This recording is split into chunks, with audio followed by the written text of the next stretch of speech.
Hello and welcome. My name is Ballistic Box, and this is my Barotrauma guide series.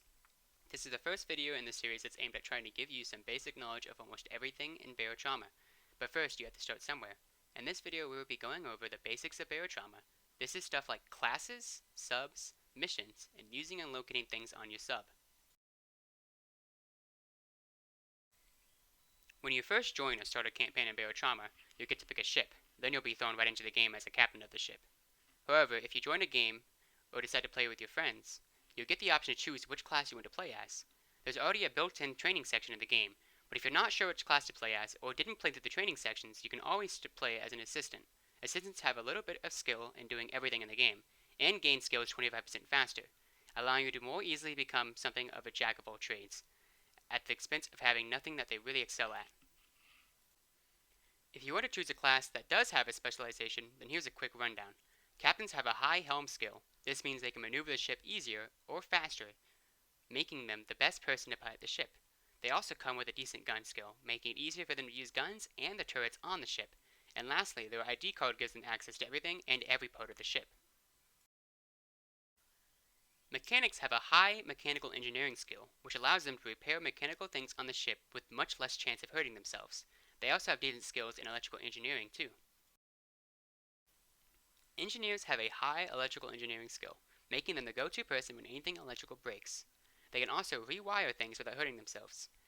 They also have a decent skill in mechanics too. Since the mechanic and engineer both have a decent skill in each other's jobs, it usually makes them responsible for both jobs if you only have one or the other. Security officers have a high skill in weapons, which allows them to use guns and ship turrets easily. They come with body armor as well, meaning they are the ones that should be heading the combat. They also have an ID card allowing them to open every door every other shipmate can, while also being able to open the armory room door, giving them access to better weapons. The medical doctors have a high medical skill. This means that the medicines they distribute have a better effect on the person they administer it to. When they go to heal someone, the possible medical treatments will be more accurate as well. They can fabricate medical items in the medical fabricator faster. And lastly, their ID card gives them access to all the normal stuff, and as a bonus, the toxic cabinet where all the poisons are held. Unless you join someone else's server, the next step will be to choose a submarine. Each submarine has a recommended skill level and crew size. The upsides of picking a larger sub is usually more guns, more machines in your ship, such as a deconstructor and fabricator, and a harder to sink submarine in general. However, if your crew size isn't big enough for the sub, you won't be able to quickly get to any potential breaches in the hull, fires, broken machines, or things you need to use like guns for instance. Once you get started and spawn in, assuming you're playing a campaign, you'll be in an outpost. There will be different things you can do in each outpost. A speech bubble with 3 dots is a possible mission. A speech bubble with a shopping cart is a shop, and a speech bubble with an arrow going up is where you can upgrade your sub. Your sub is not marked, but you can get to it by moving your way down through the outpost and going down a long ladder hatch. Just don't forget to accept a mission first.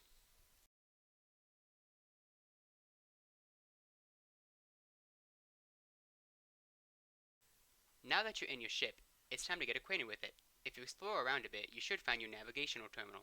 It looks like a big monitor with a keyboard in front of it. This is the most useful thing in the ship. The navigation terminal's main use is to steer the ship, but you can also see the overall status of the ship from here, such as if there's any damage to the hull, or if any electrical or mechanical systems are broken.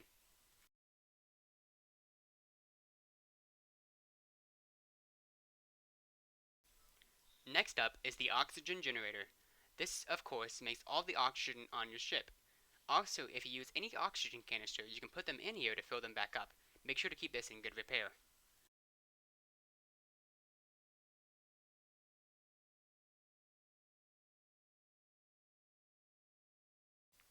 The reactor is your ship's only source of power. You have to keep this repaired and keep a fuel rod in it.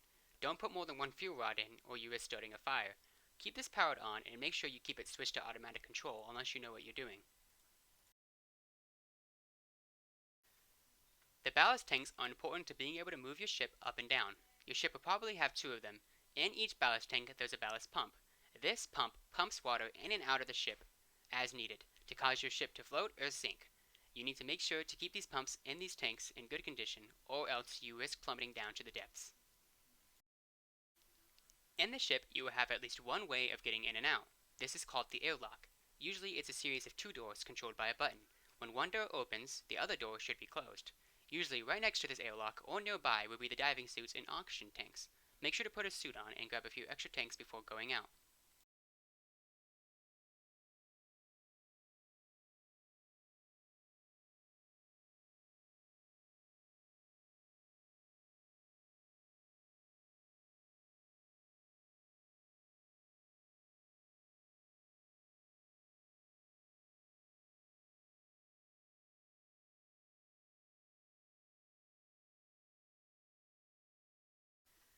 Throughout the ship, there will be supply cabinets and lockers.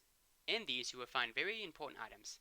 There are some things that everyone should have on them at all times, such as an oxygen mask with an air tank in it in case you get a breach.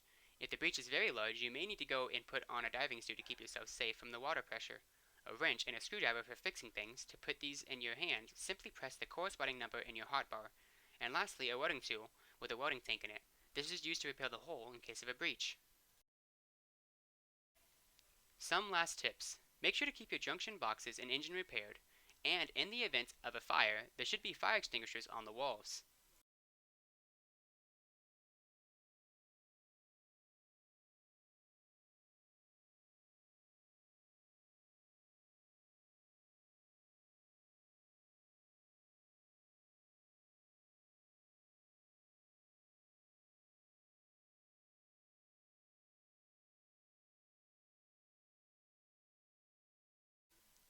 Now that you've learned all of the basic things about this game, you should be ready to get started. Simply go to your navigation terminal and press undock. Good luck. As you can probably tell, I'm new to all of this. I would really appreciate any advice or constructive criticism in the comments. I hope to make more guide videos on Barotrauma, and I hope you guys come back for more.